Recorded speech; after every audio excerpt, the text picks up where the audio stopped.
अस्सलाम वालेकुम। दुरूद शरीफ पढ़ लो।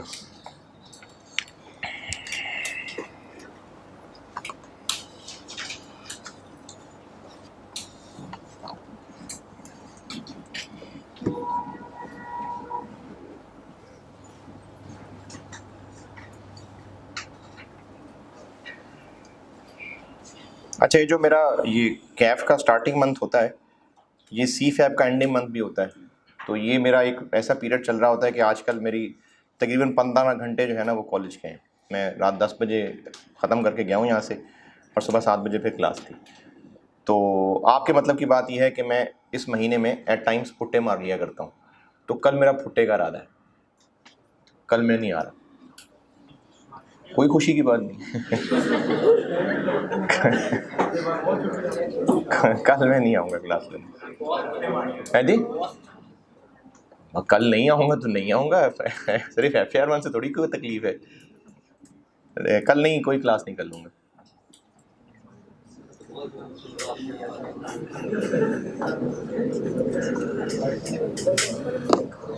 है जी, परसों भाई एक फुट्टे का कहा है मैंने आपको। फिर कभी आने वाले दिनों में इंशाल्लाह चलता रहेगा ऐसा मामला। सवाल लिखिए।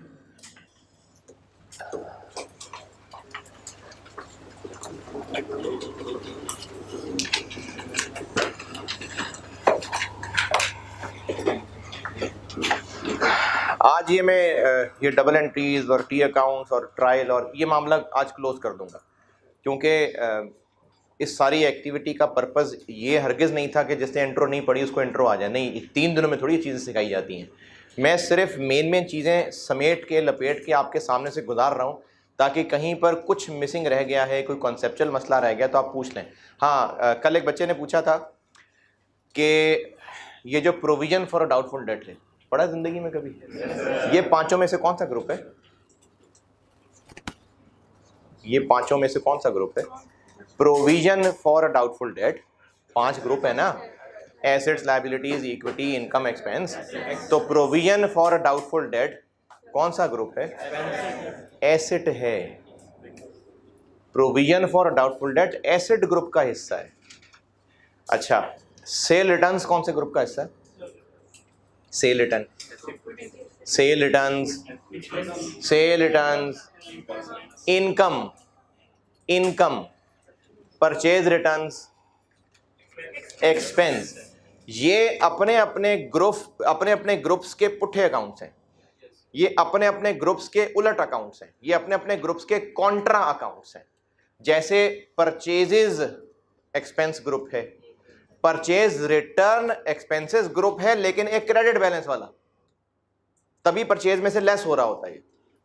सेल्स इनकम ग्रुप है, सेल रिटर्न्स इनकम ग्रुप में ही मौजूद एक नेगेटिव अकाउंट है, तभी सेल्स में से ये लेस हो रहा होगा। डेटर्स एसेट ग्रुप है। प्रोविजन फॉर डाउटफुल डेट भी एसेट ग्रुप है, लेकिन एक कॉन्ट्रा है जो डेटर में से लेस होके शो होगा। भाई एसेट ग्रुप है तभी तो बैलेंस शीट में आएगा। Provision for doubtful debt balance sheet में नहीं आता। कहां पर, कैसे, किस तरह? डेटर्स में से लेस हो रहा होता है ना, तो भाई एसेट्स ग्रुप में है तो वहां उसको आने की इजाजत हो रही है ना। तो provision for doubtful debt asset group का अकाउंट है। अच्छा, इंट्रो में आपने चैप्टर डेप्रिसिएशन थोड़ी बहुत कैलकुलेशन पढ़ी होगी।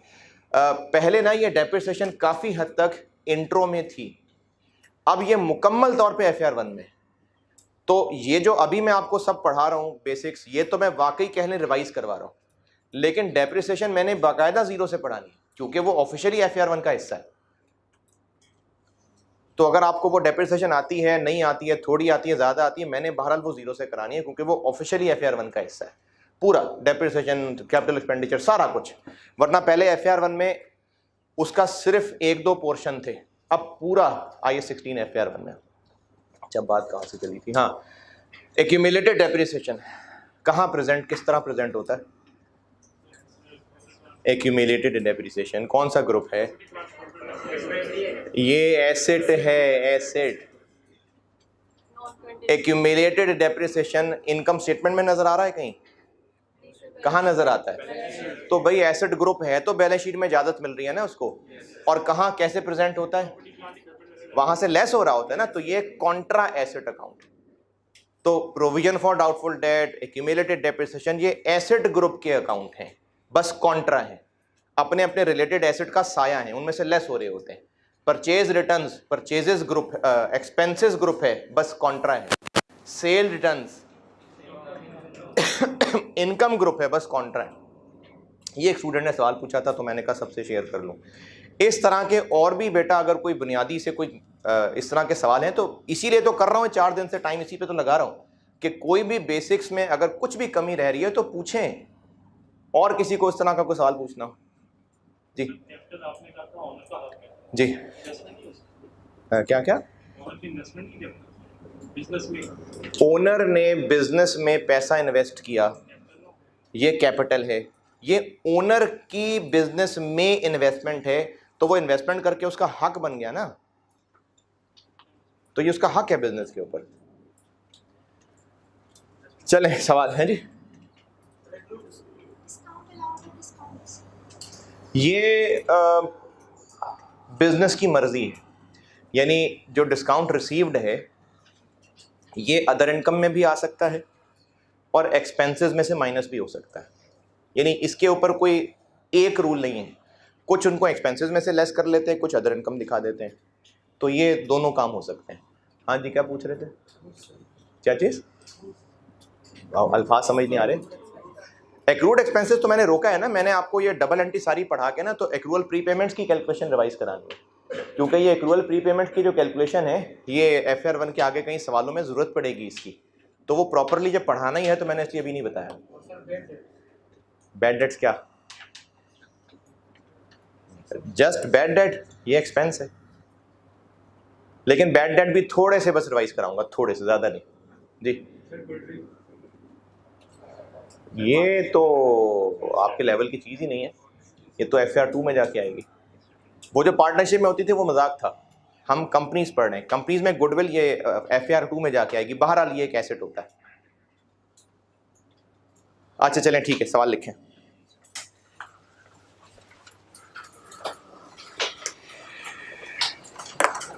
ट्रांजैक्शंस बता रहा हूँ कुछ, और उनकी एंट्रीज करेंगे पहले आप, फिर वहाँ से मैं टी अकाउंट और ट्रायल और फाइनेंशियल स्टेटमेंट्स का कॉन्सेप्ट लिंक करूँगा, फिर उसी में CD और BD बैलेंस का कॉन्सेप्ट बताऊँगा।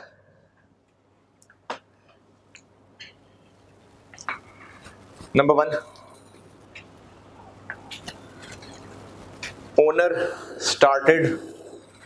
Owner started a business. Owner started a business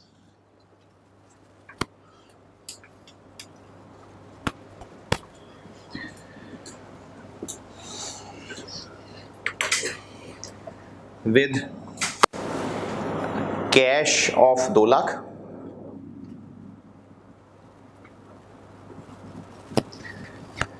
and brought his personal car into business valuing 60,000, 60,000. Next transaction, मैं अमाउंट रिपीट कर रहा हूं। कैश बताया है मैंने पता नहीं कितना, 2 लाख, और गाड़ी बताई है 60,000। Next transaction,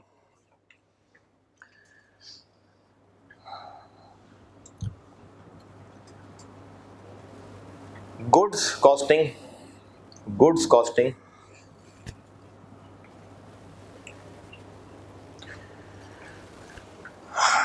70,000, 70,000 were purchased on cash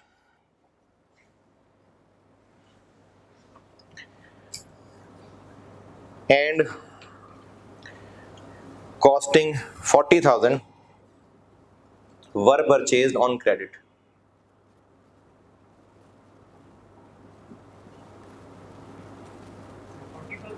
ji 40,000। Next,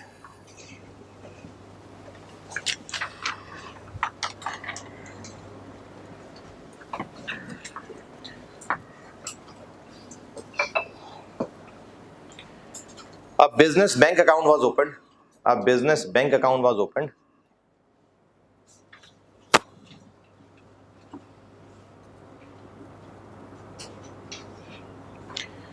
And 30,000 out of available cash. 30,000 out of available cash was deposited.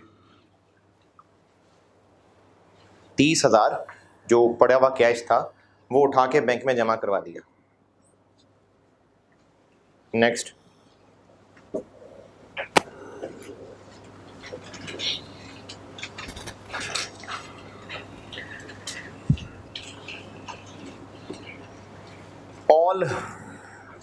all of the purchased goods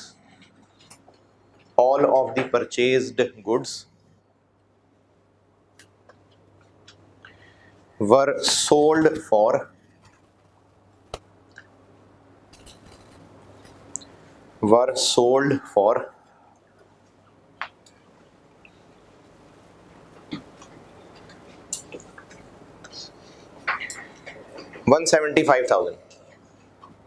175,000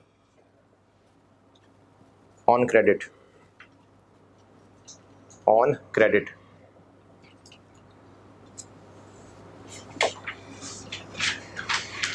वो एसी आप लोगों ने बंद कराया हुआ? और एसी चला दे यार.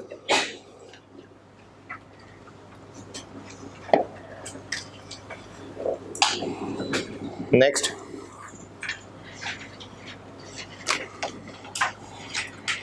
shop rent of 14,000 14,000 was paid in cash.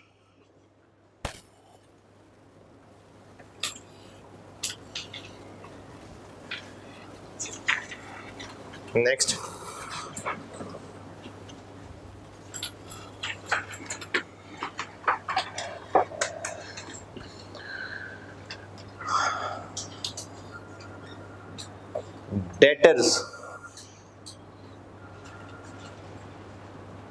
debtors paid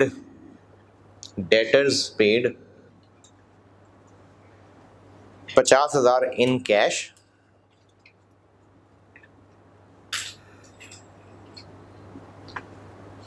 and 65,000 directly in bank account.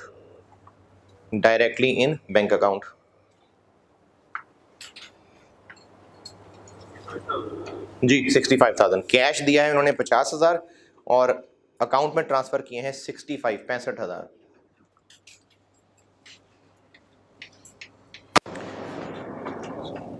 Next,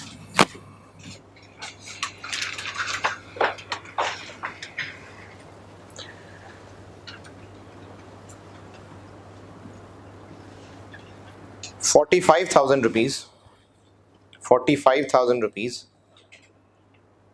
was paid to creditors through check.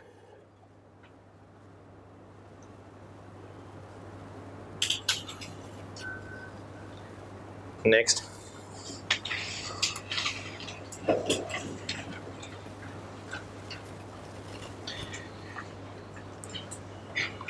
salaries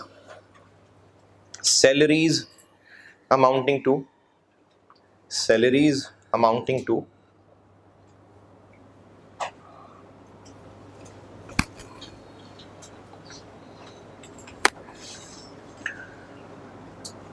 rupees 18,000 were paid through check.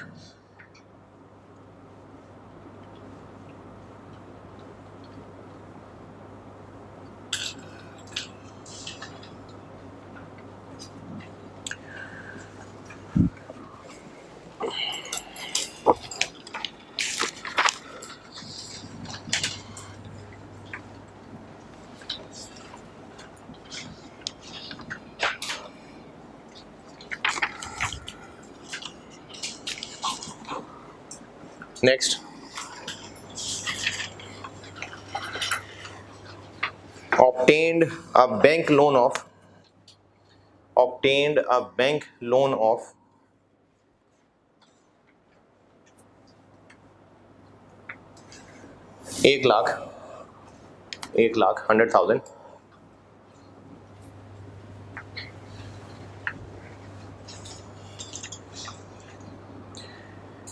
इसी में it will be repaid after 5 years.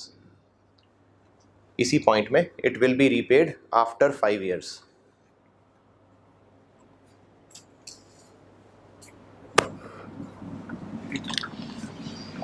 चलें बस last, rent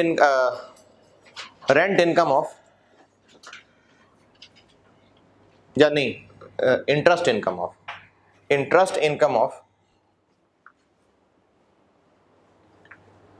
5,000 was received in bank account. चलें बस, आप अभी ये कर रहे हैं कि इनकी डबल एंट्रीज कर रहे हैं और फिर आगे मैं संभालता हूँ काम. डबल एंट्रीज कर दें.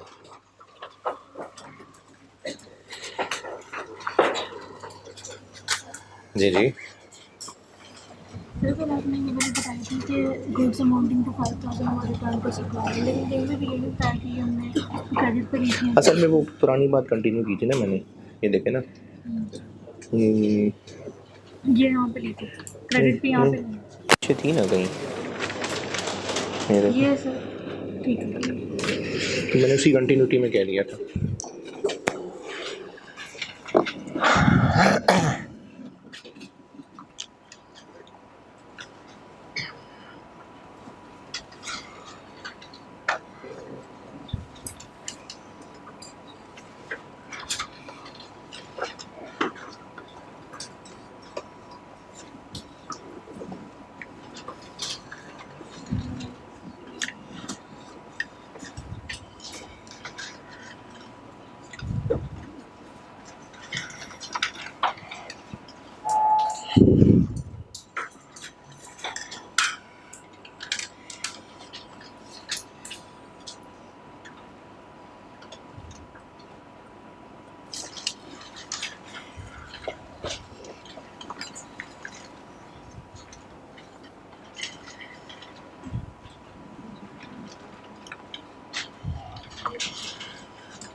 क्या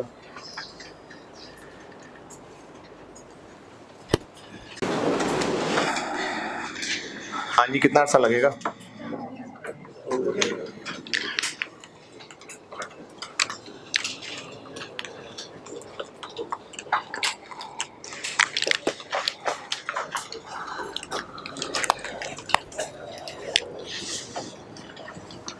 अकाउंटिंग सिस्टम में, अकाउंटिंग का पूरा जो सिस्टम है, इसमें सबसे पहला जो पड़ाव है वो है जर्नल,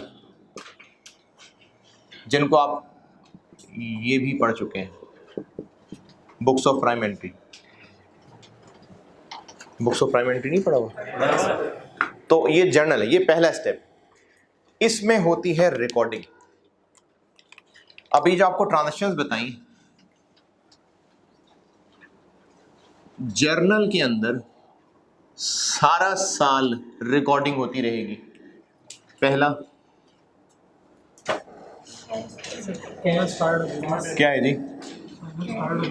हाँ, कैश कितना? तो कैश हो गया डेबिट, कितने से? 2 लाख से। आप ये भी कर सकते हैं कि 2 एंट्रीज कर दें, और एक और काम कर सकते हैं, उसको कहते हैं कंपाउंड एंट्री।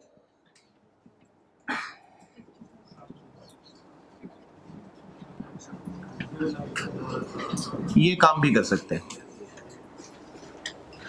और 2 लाख और 60,000 की अलग अलग से कैपिटल में एंट्री भी कर सकते हैं। इसको कंपाउंड एंट्री कहते हैं। और डबल एंट्री मैंने बताया था कि 2 इफेक्ट हैं। इनफैक्ट 2 इफेक्ट की बजाय अब मैं इंप्रूव कर रहा हूं वर्ड, कि टोटल डेबिट टोटल क्रेडिट बराबर होगा। 260 डेबिट हो रहा है, 260 क्रेडिट हो रहा है। ये डबल एंट्री का कॉन्सेप्ट है। लाइन आइटम्स 15 भी आ सकती हैं, लेकिन टोटल डेबिट टोटल क्रेडिट के बराबर ही होगा। अगली ट्रांजैक्शन क्या है? गुड्स खरीदी हैं यानी परचेजेस। कैश दिया है 70 और बाकी उधार किया है 40,000।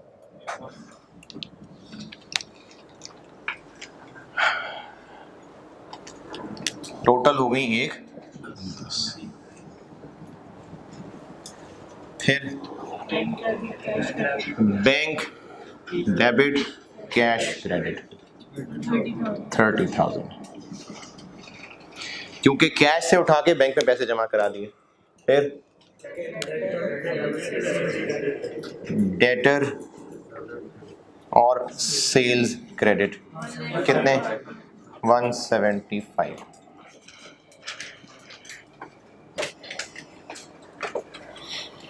और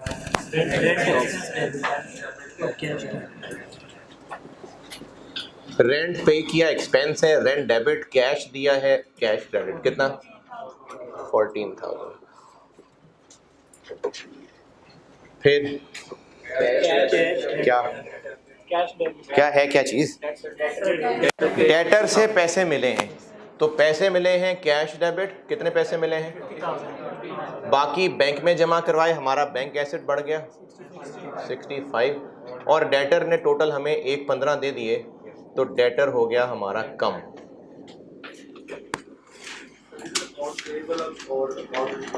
बिल्कुल लिख सकते हैं, debtor account receivable, trade receivable एक ही बात है, creditors accounts payable, trade payable एक ही बात है। नेक्स्ट ट्रांजैक्शन, ट्रांजैक्शन बताए ना, 45,000 क्रेडिटर्स को 45,000 पे किया है, नहीं इसको आप 35,000 कर लें, वो मेरे ध्यान में था कि 70,000 थे, 45 नहीं 35,000, क्रेडिटर को 35,000 पे किया, क्रेडिटर को पेमेंट की, क्रेडिटर हो गया कम, और पे किया है चेक के थ्रू, तो बैंक क्रेडिट। 45 की जगह 35 बनेगा, कर लें। नेक्स्ट ट्रांजैक्शन, सैलरीज पे की हैं चेक से, तो सैलरी एक्सपेंस है और चेक से दिया है, तो मतलब बैंक कितना 18,000,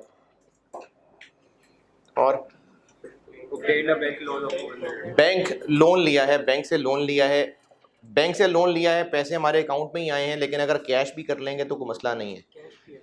बैंक डेबिट कितना 1 लाख, और लोन हमारी जिम्मेदारी बन गई, वो हो जाएगा क्रेडिट, और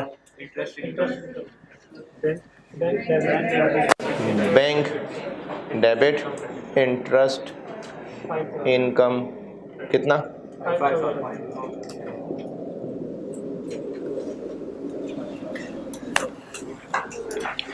इनमें से किसी एंट्री पे कोई एतराज, परेशानी, कंफ्यूजन है तो पूछें।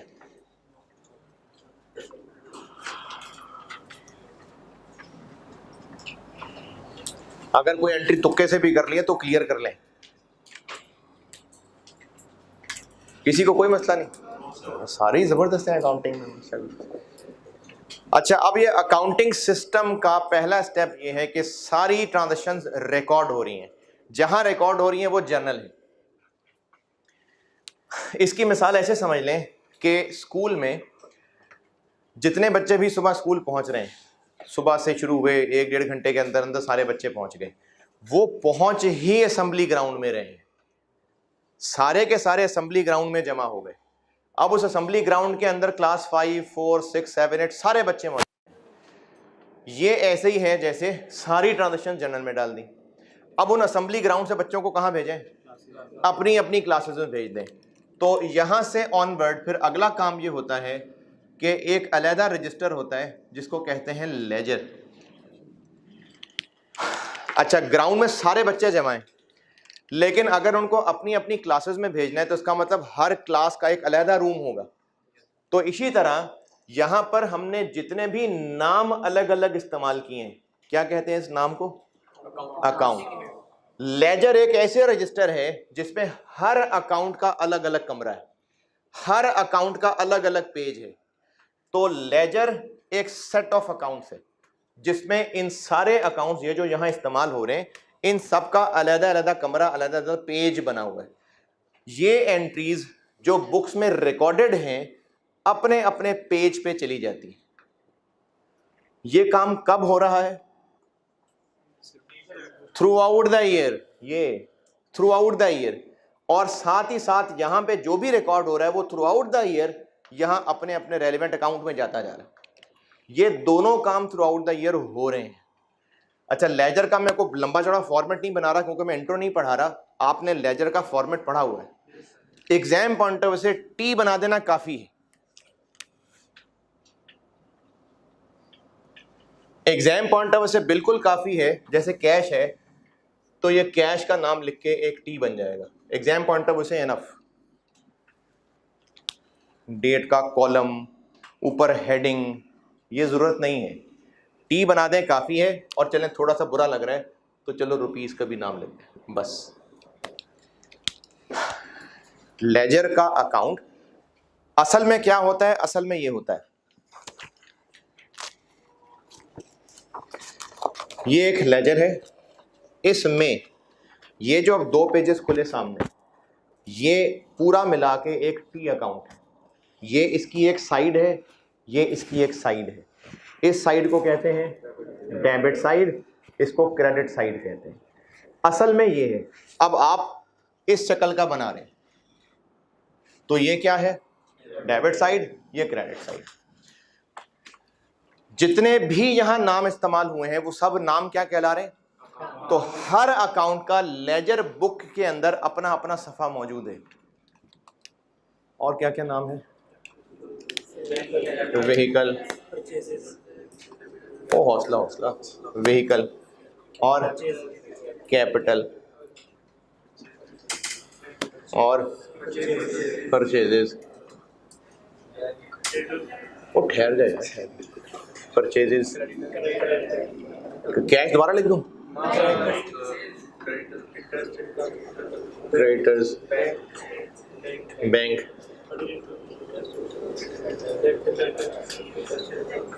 Debtor, sales,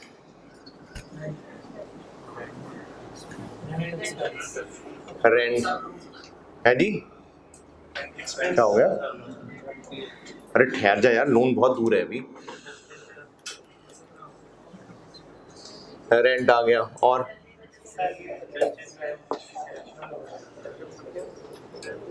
salaries,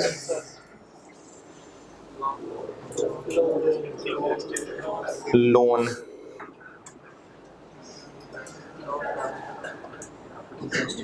interest.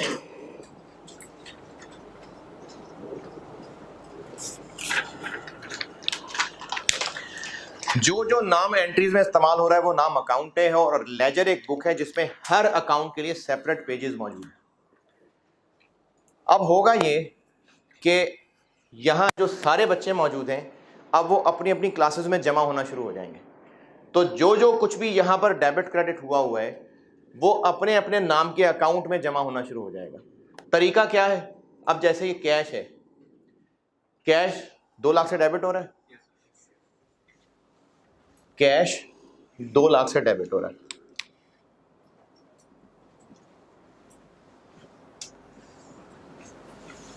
Cash 70,000 से क्रेडिट हो रहा है। कैश नाम की जितनी चीजें थी डेबिट क्रेडिट वो उसके पेज पे लिखनी शुरू कर दी। आगे कैश क्रेडिट हो रहा है 30,000 से,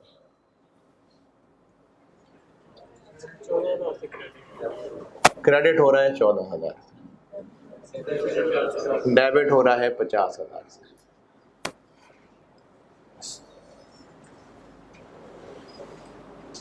ये डेबिट क्रेडिट साइड में कोई परेशानी, कंफ्यूजन, लेकिन पता तो चले कि भाई डेबिट क्यों हुआ है, क्रेडिट क्यों हुआ है।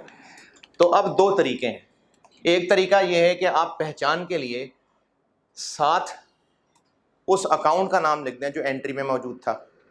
जैसे इस 2 लाख के साथ अगेंस्ट कैपिटल, तो आप कैपिटल लिख दें। इस 50 के साथ ये 50, किधर गया 50, ये 50 डेबिट क्यों हो रहा है, डेटर क्रेडिट हो रहा है। यानी आप साथ उस अकाउंट का नाम लिख दें जिसके अगेंस्ट ये डेबिट हो रहा है। ओके, ये 70,000 क्रेडिट हुआ है, 70,000 क्रेडिट हुआ है, डेबिट क्या हुआ है इसके अगेंस्ट, परचेजेस। ये 30,000 क्रेडिट हुआ है बैंक, ये 14,000 क्रेडिट हुआ है रेंट।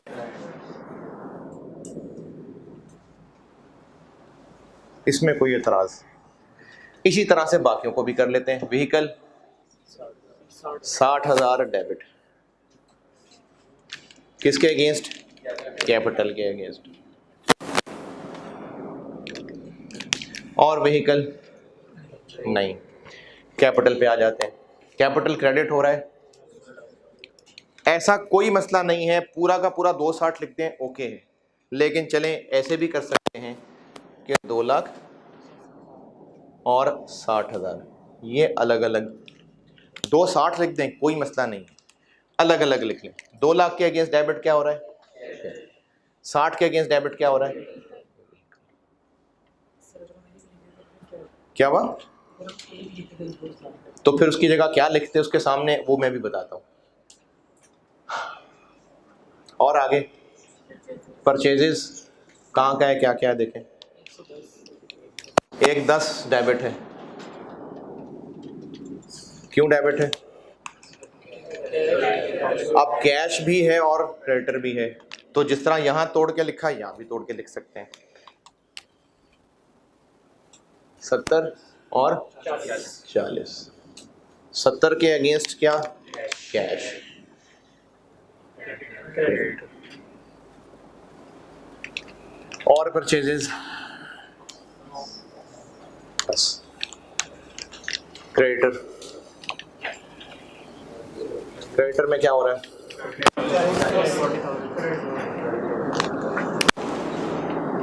किसके अगेंस्ट? परचेजेस के अगेंस्ट। और क्रेडिटर ये डेबिट हो रहा है, किसके अगेंस्ट? बैंक के अगेंस्ट। हाँ अब बताता हूं,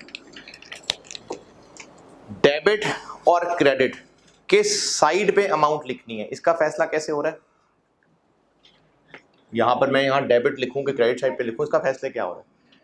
जर्नल से ना। देखें जर्नल में अगर मैंने क्रेडिटर नाम का अकाउंट क्रेडिट किया हुआ है तो फिर क्रेडिटर के अकाउंट में 40,000 रुपए क्रेडिट साइड पे शो हो जाएंगे। दोबारा, टी अकाउंट में कोई भी वहां से देख के अमाउंट डेबिट साइड पे लिखनी है कि क्रेडिट साइड पे लिखनी है, इस बात का फैसला कैसे होगा? जर्नल से देख के। अब जैसे यहां पर लिखा हुआ है बैंक, तो बैंक 65,000 कैश, कैश 50,000 डेबिट हो रहा है ना, तो कैश के अकाउंट में डेबिट साइड पे मैं 50 लिख दूंगा। इस तरह से टी अकाउंट के अंदर, अच्छा टी अकाउंट किस बुक में बने हुए? लेजर। तो हर एंट्री में जो जो अकाउंट डेबिट क्रेडिट हो रहा है वही सारी चीज उसके अपने पेज पे जाके डेबिट क्रेडिट कॉलम में लिख ली। एक तरीका, जो साथ दूसरा अकाउंट क्रेडिट हुआ था या डेबिट हुआ था उसका नाम लिख दें, ये भी ठीक है। जैसे यहां पर 35,000 की एंट्री है, ये जब मैंने क्रेडिटर अकाउंट में डेबिट साइड पे 35 लिखा तो साथ अंग्रेजी क्या लिखी? बैंक। क्यों? ये भी सही है, और इससे ज्यादा बेहतर तरीका ये है जो आइंदा हम इस्तेमाल भी किया करेंगे। ये हो क्या रहा है, मतलब ये हुआ क्या है? 35,000 एक्टिविटी क्या हुई है? ट्रांजैक्शन क्या हुई है? क्रेडिटर्स को पेमेंट की है ना, पेमेंट।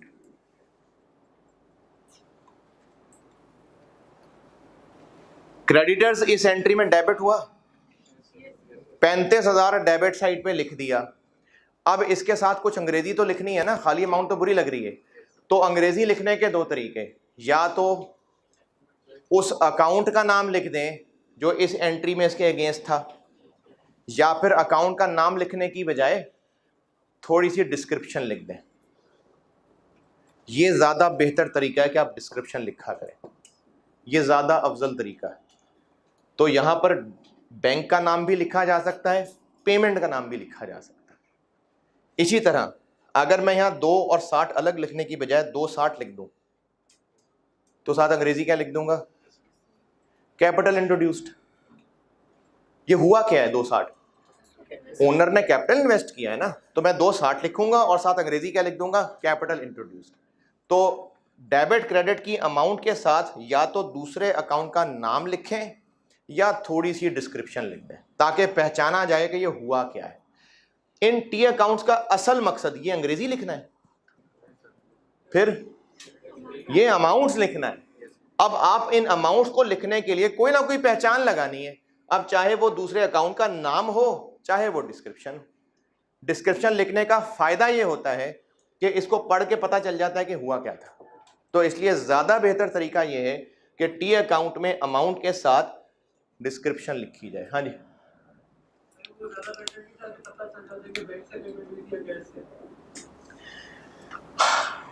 हो सकता है कि इंट्रो में रेक्टिफिकेशन ऑफ एरर्स है।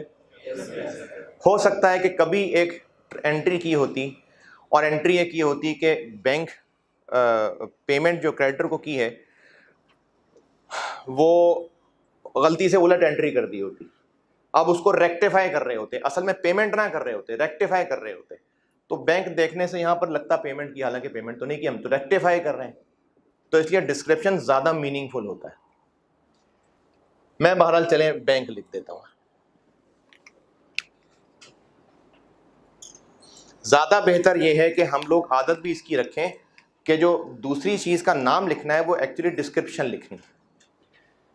मैं ये बात डेटर में आके दोबारा करूंगा। चलें, क्रेडिटर हो गया, बैंक डेबिट 30,000 से,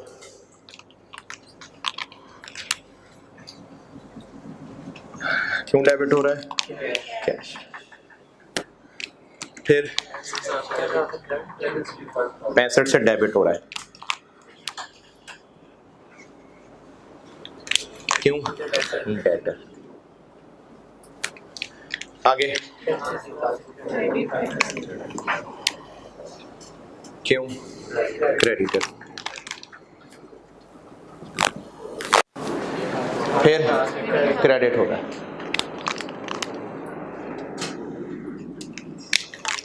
सैलरीज।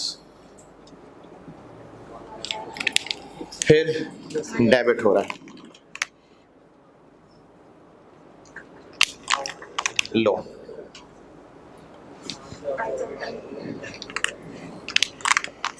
डेबिट हो रहा है, क्यों, इंटरेस्ट।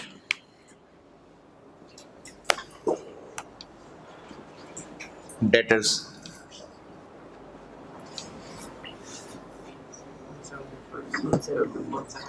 डेटर डेबिट हो रहा है,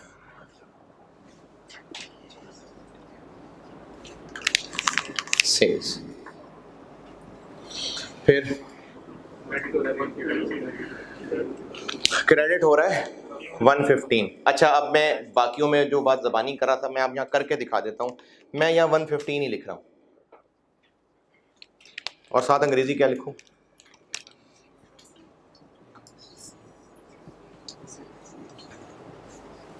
इसका मतलब ये नहीं है कि डेटर क्रेडिट हुआ है और रिसीट नाम का अकाउंट डेबिट हुआ है।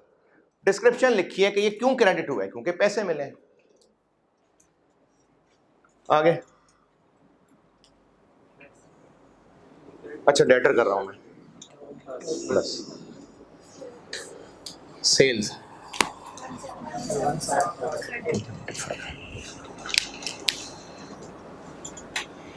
क्यों, डेटर। बस रेंट, रेंट डेबिट, क्यों, कैश। फिर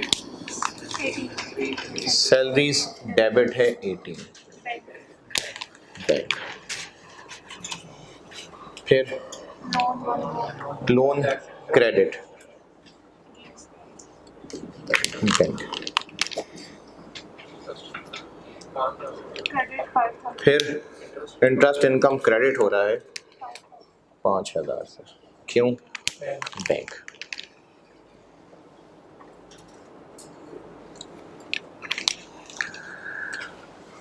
इस लेजर में ट्रांजैक्शंस की पोस्टिंग से रिलेटेड कोई परेशानी?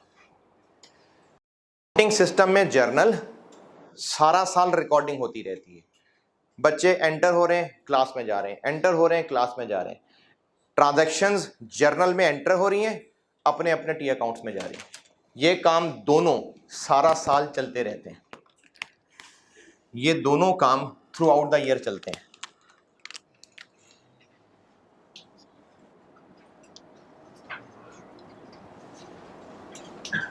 फॉर द ईयर ये काम चलते रहे। परसों तो मैंने बात या कल बात यहां से शुरू की थी कि अकाउंटिंग हो ही क्यों रही है, रिकॉर्डिंग हो ही क्यों रही है। अकाउंटेंट की जिंदगी का मकसद ही क्या है?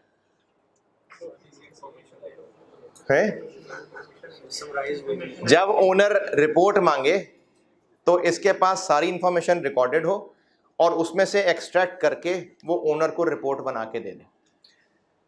और ओनर रिपोर्ट कब मांगेगा? मैंने कहा था आपके लेवल पे साल एंड पे ही होगा, अदरवाइज 6 महीने बाद भी, क्वार्टरली भी होते हैं। और इंटरनली मैनेजमेंट तो वो फाइनेंशियल अकाउंटिंग नहीं है, वो कॉस्ट एंड मैनेजमेंट अकाउंटिंग है। हम फाइनेंशियल अकाउंटिंग की बात कर रहे हैं तो ये एक्सटर्नल लोगों के लिए होती है और ओनर्स भी मांग सकते हैं, दुनिया वाले भी मांग सकते हैं। तो ये हर साल भी रिपोर्टिंग हो सकती है, 6 महीने बाद, क्वार्टर बाद, आपके लेवल पे साल बाद। अब साल एंड आ जाएगा,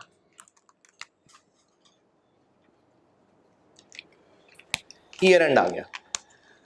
ईयर एंड पे रिपोर्ट्स बनानी है तो इतने सारे पेजेस, ये तो चलो थोड़ा सा है, असल में तो पूरा साल रिकॉर्डिंग होती रही, बहुत सारे पेजेस हैं, सैकड़ों हजारों पेजेस हैं। अब उन सब को खंगाल के रिपोर्ट बनाना हो जाएगा मुश्किल। इसके लिए किया यह जाता है कि सारी ट्रांजैक्शंस जो साथ साथ टी अकाउंट्स में पोस्ट होती रहीं, अब साल के एंड पे इन टी अकाउंट्स का एंड रिजल्ट देखा जाता है। एंड रिजल्ट से मुराद ये है कि इनको बैलेंस किया जाता है। बैलेंस करने का तरीका, दोनों साइड्स का टोटल करें और बैलेंसिंग फिगर जिस साइड पे आ रही है वहां लिख दें, है ना। इसको बैलेंस करें किस साइड पे? इधर के इधर? इधर। कितना? 136। इसके साथ मैंने भी अंग्रेजी नहीं लिखी। इधर किस साइड पे? इधर। अभी मैंने अंग्रेजी नहीं लिखी। इधर डेबिट साइड पे कितना? 260। फिर 110। इधर 5000।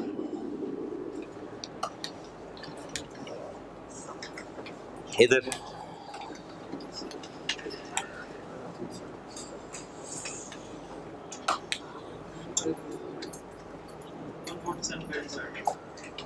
147। इधर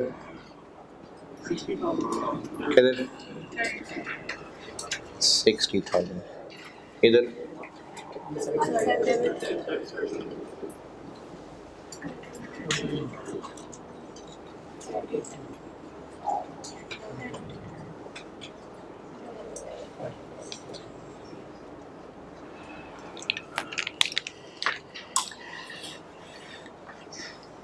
जब तराजू में दो साइडों को बराबर करना हो, जो साइड हल्की है उधर वजन रख दिया जाता है ना, बैलेंस करने के लिए।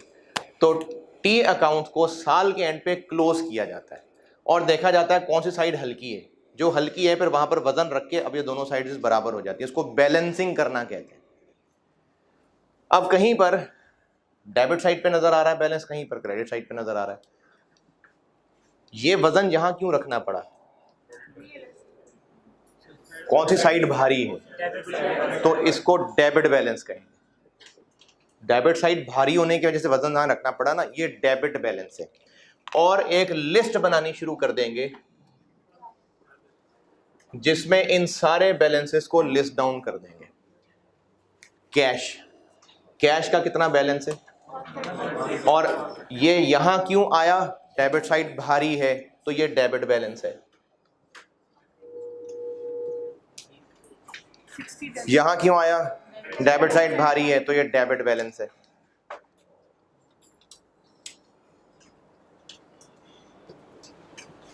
क्रेडिट यहाँ पर क्यों लिखना पड़ा?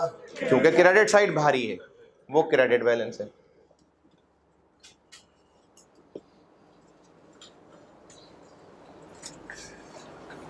डेबिट क्रेडिट, डेबिट बैलेंस है। डेबिट साइड भारी है, डेबिट बैलेंस है।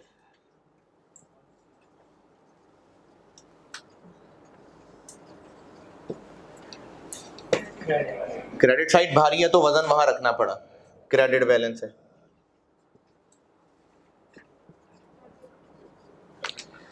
इधर डेबिट बैलेंस है।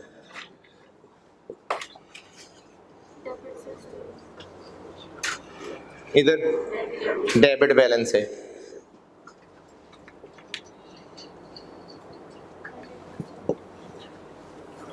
क्रेडिट बैलेंस है।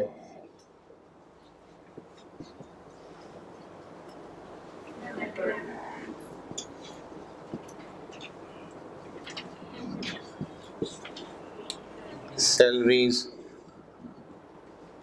लोन और इंटरेस्ट। ये लाइन नजर आ रही है जी? सैलरीज डेबिट बैलेंस है, लोन का क्रेडिट बैलेंस है।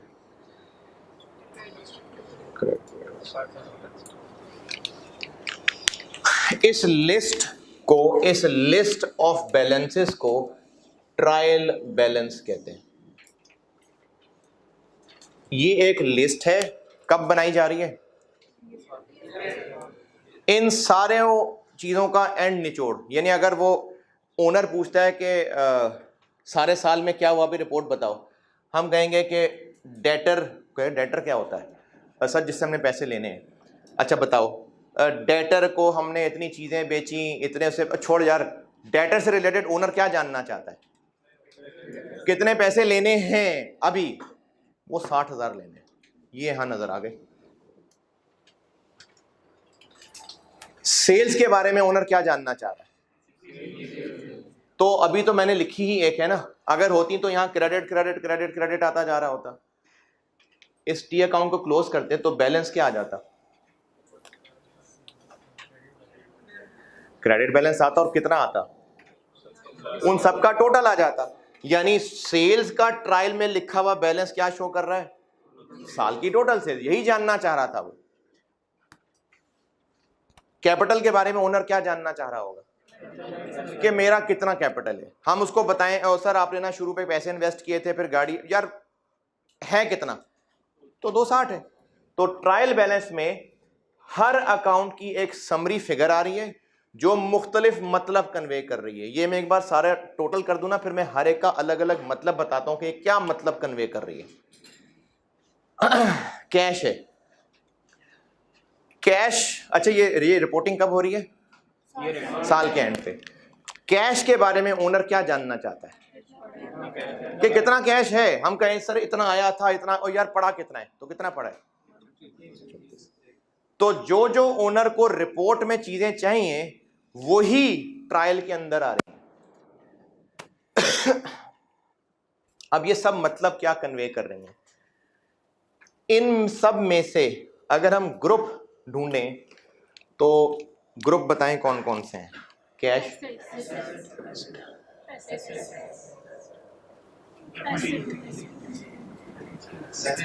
Expense,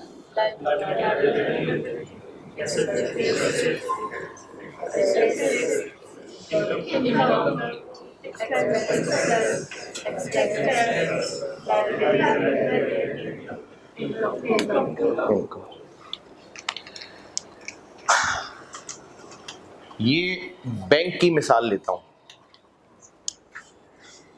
bank debit debit debit क्यों हो रहा था? जब रिसीव हो रहा था बैंक में। क्रेडिट क्रेडिट क्रेडिट क्यों हो रहा था? तो अगर पूरे साल में बैंक में इतने पैसे आए, इतने पैसे गए, तो ये 147 इनफैक्ट क्या शो हो रहा है कि साल के एंड पे इसका बचा हुआ बैलेंस कितना है। यही चीज कैश के साथ है। तो इन दो मिसालों से हम ये साबित कर लेते हैं कि ट्रायल बैलेंस में जो एसेट ग्रुप के अकाउंट का बैलेंस आ रहा है वो क्या शो कर रहा है, साल के एंड की पोजीशन। ये 147,000 देख के ये लग रहा है कि पूरे साल में बैंक में पैसे आए कितने, नहीं, बैंक से गए कितने, नहीं। तो एसेट ग्रुप का जो भी अकाउंट होगा ट्रायल में मौजूद, उसका बैलेंस क्या शो कर रहा होगा, ईयर एंड पे क्या पोजीशन है, ईयर एंड पे क्या पोजीशन है, ठीक है।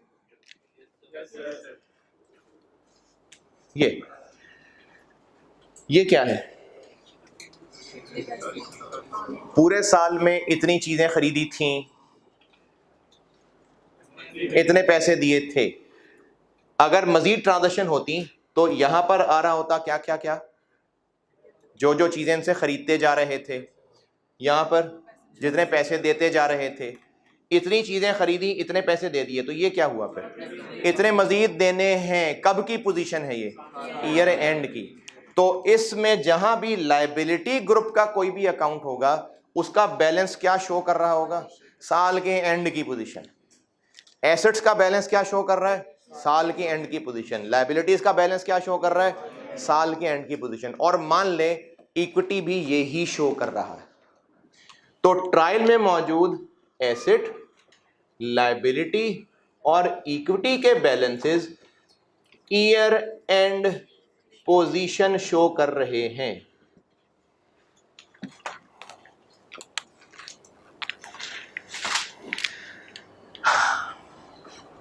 ये 1/10 क्या है, साल के एंड पे परचेजेस की सिचुएशन क्या है, पूरे साल में टोटल परचेजेस क्या हुई, ये 1/10 यही है ना, या साल के आखिरी दिन की परचेज है, पूरे साल की टोटल है। तो कौन सा ग्रुप है, एक्सपेंसेस। मैंने अभी चूंकि बहुत कुछ करना था तो ट्रांजैक्शन थोड़ी रखी, वरना अगर और भी होती तो यहां पर सेल्स सेल्स सेल्स क्रेडिट होती चली आ रही होती, बैलेंस क्या होता, इनका टोटल ही बैलेंस होता।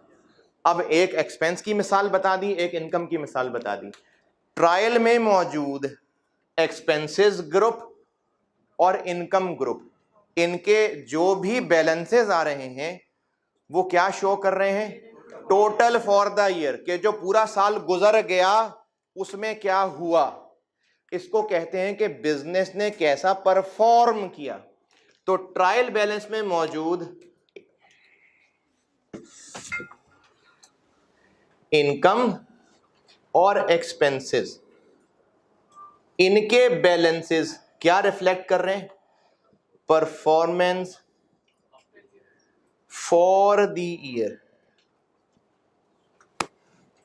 कि पूरे साल में टोटल क्या इनकम हुई, पूरे साल में टोटल क्या एक्सपेंस हुआ। इनको अलहदा सेट और इनको अलहदा सेट कह सकते हैं फिर, क्योंकि ये सब एक मीनिंग दे रहे हैं, ये सब एक मीनिंग दे रहे हैं। ओके, इन दोनों कॉलम्स का टोटल करिएगा, 545,000, 540। ये क्यों है इक्वल, क्योंकि सिस्टम में जितने रुपए डेबिट में एंटर हुए थे उतने ही रुपए क्रेडिट में भी एंटर हुए थे। हाँ, बैलेंसिंग करने से कुछ आपस में लड़ मर के खत्म जरूर हो गए, लेकिन नेट भी तो उन्हीं का ही बचा हुआ है ना। तो सिस्टम में जितने डेबिट एंटर हुए थे, जितने क्रेडिट एंटर हुए थे, वो बराबर थे। इसलिए ट्रायल बैलेंस में दोनों कॉलम्स का टोटल बराबर ही होता है। ये भी ठीक है। ट्रायल बैलेंस में मौजूद 5 ग्रुप्स हैं। क्या मीनिंग कन्वे हो रही है इन वैल्यूज से, assets, liabilities, equity, year and पे क्या पोजीशन है, और जो पूरा साल गुजर गया उसमें क्या परफॉर्मेंस थी। ये बात समझ आई कि नहीं? अच्छा, अब ये साल खत्म हो गया, अगले साल के शुरू में अब स्टार्टिंग पोजीशन क्या है, ये वो सो गया यार, चलो सो गया। अगले साल की स्टार्ट पे देखें, ये जो पोजीशन है ना, ये एक पॉइंट की चीज है। जब साल एंड हुआ तो उस वक्त ये एंट्रीज बता दूं।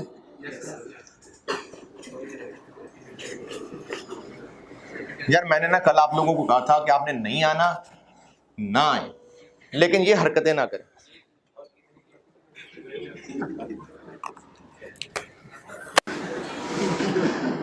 ये पूरा साल था, परफॉर्मेंस पास्ट के जो साल गुजरा उसमें क्या परफॉर्म किया, पोजीशन एट द एंड क्या पोजीशन है, प्रेजेंट। अब जब इसको कह लेता हूं 2020,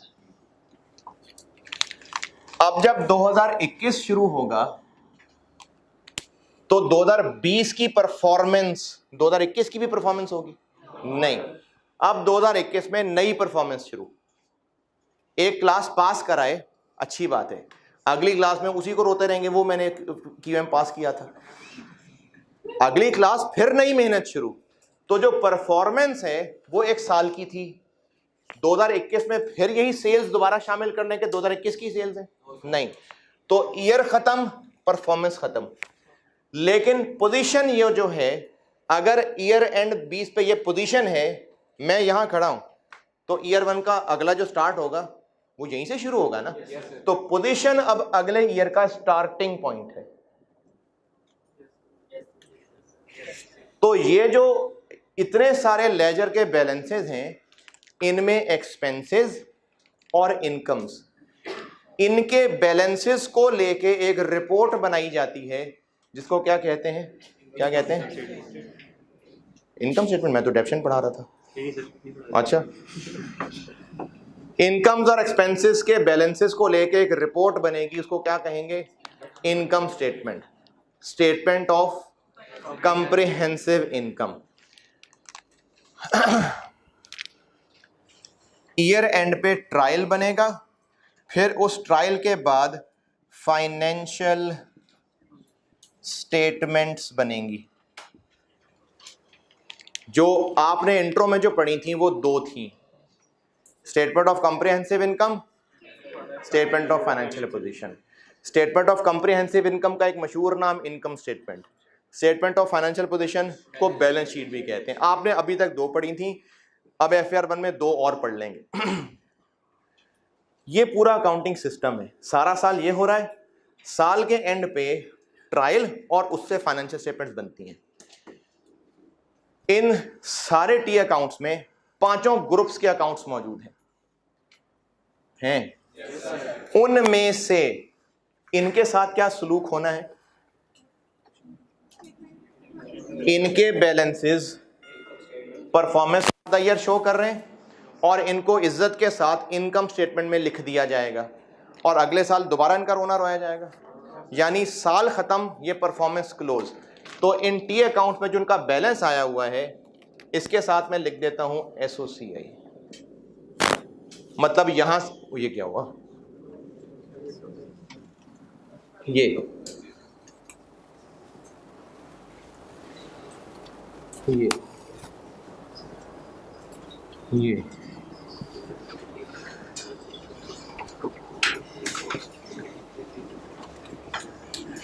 जो इनकम्स और एक्सपेंसेस के ग्रुप्स थे, उनके जो टी अकाउंट्स का बैलेंसिंग फिगर बन रही थी, वो यहां से ट्रायल में जाएगी और ट्रायल से आगे एसओसीआई में। तो अकाउंट में लिखा नजर आएगा कि इसका जो भी बैलेंस था वो एसओसीआई में चला गया, ये किस्सा क्लोज हो गया।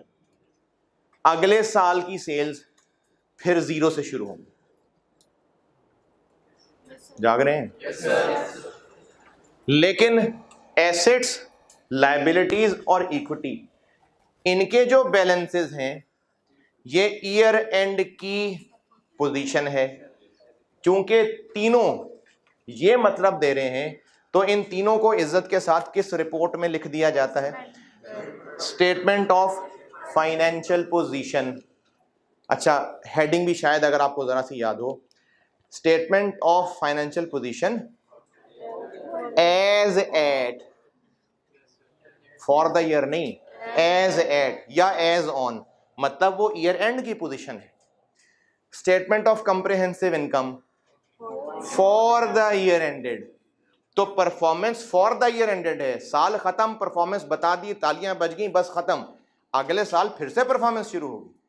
लेकिन पोजीशन अगर एक ईयर का एंडिंग पॉइंट है तो वही अगले ईयर का, तो चूंकि इस ईयर से ये क्लोज हो रहा है और अगला ईयर यहां से, तो इनके बैलेंस को कहा जाता है CD balance, carried down balance.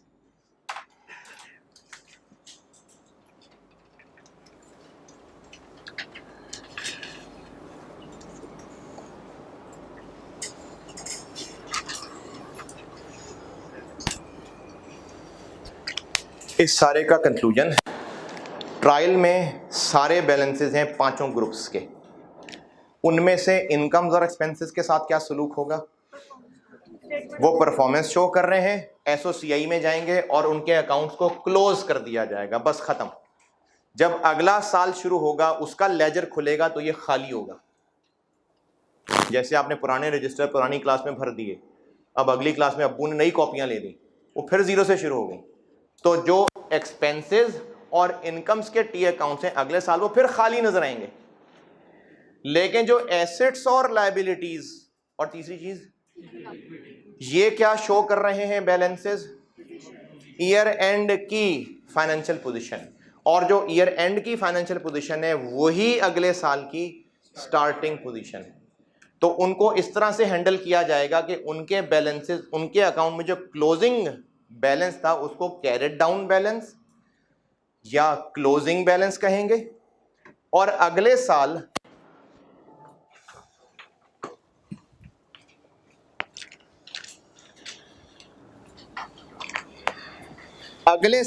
जब यही अकाउंट अगले साल के रजिस्टर में बनेंगे तो वो कुछ इस शक्ल के होंगे।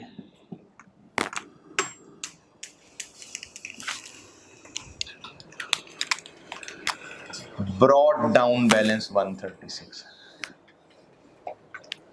और फिर अगले साल की ट्रांजैक्शंस। इसी तरह व्हीकल क्या, ब्रॉड डाउन बैलेंस 60,000।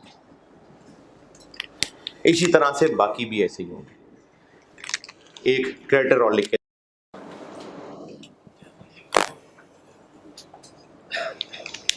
क्या करूं, क्रेडिटर बीडी,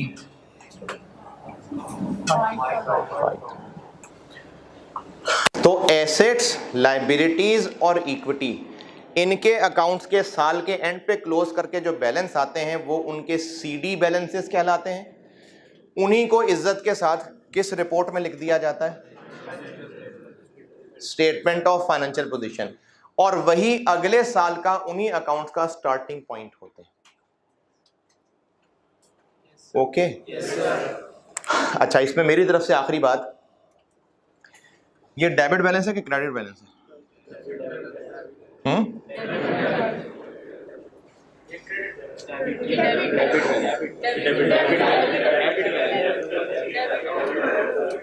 ये 136 डेबिट बैलेंस है और ये 136 डेबिट बैलेंस है। तो इधर इस साइड पे लिखा हुआ है, इधर इस साइड पे लिखा हुआ है।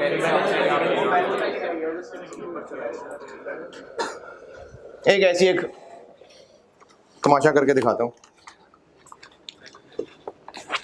ये कौन सी साइड है?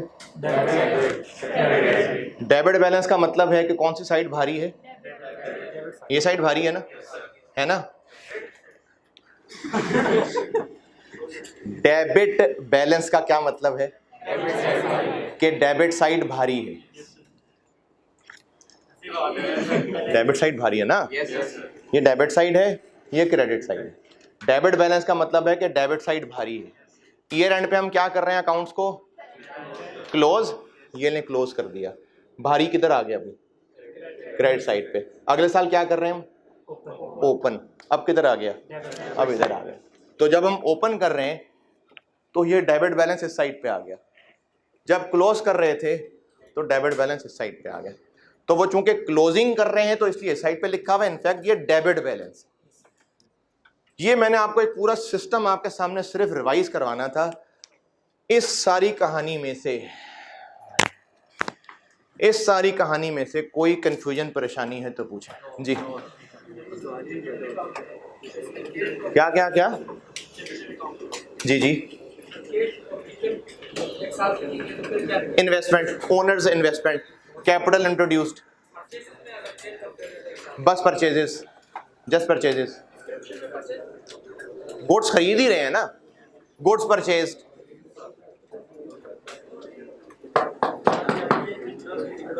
ओ हौसला भाई ठहर जा। हाँ जी,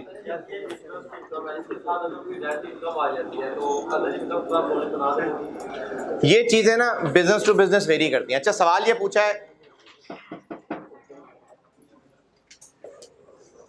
पूछा है कि अगर रेंट इनकम भी है, इंटरेस्ट इनकम भी है, तो दोनों का अकाउंट अलग-अलग बनाएं या अदर इनकम कह के मिक्स कर दें। बिजनेस की मर्जी कि वो किसको कितनी इज्जत दे के अलग अकाउंट बनाना चाह रहा है, ये बिजनेस की मर्जी। और सवाल जी।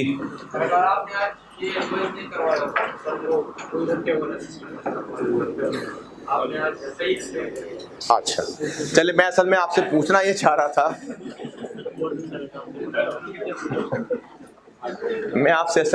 आप यही चाह रहा था कि चूंकि ये पहला तजुर्बा था उस FAR 1 का, जो वो कहते हैं ना मादर पिदर आज़ाद, तो इंट्रो आज़ाद कौम यहाँ पर आई थी। मैं सिर्फ आपसे ये पूछना चाह रहा हूँ कि ये जो अभी 2-3 दिन में जल्दी काम किया, इसका फ़ायदा हुआ, नुकसान हुआ या बेकार हुआ टाइम जो है? फ़ायदा हो गया, बस अल्हम्दुलिल्लाह, जो मेहनत है वो सही हो गई। अच्छा अब कल तो फुटा है, परसों मैं आपको एक्रूअल्स एंड प्री पेमेंट्स कराऊंगा। इंटर में पढ़ा हुआ है, चलें जिसने नहीं पढ़ा हुआ फिर भी कराऊंगा, एक्रूअल प्री पेमेंट कराऊंगा। ठीक है जी, अल्लाह हाफिज़।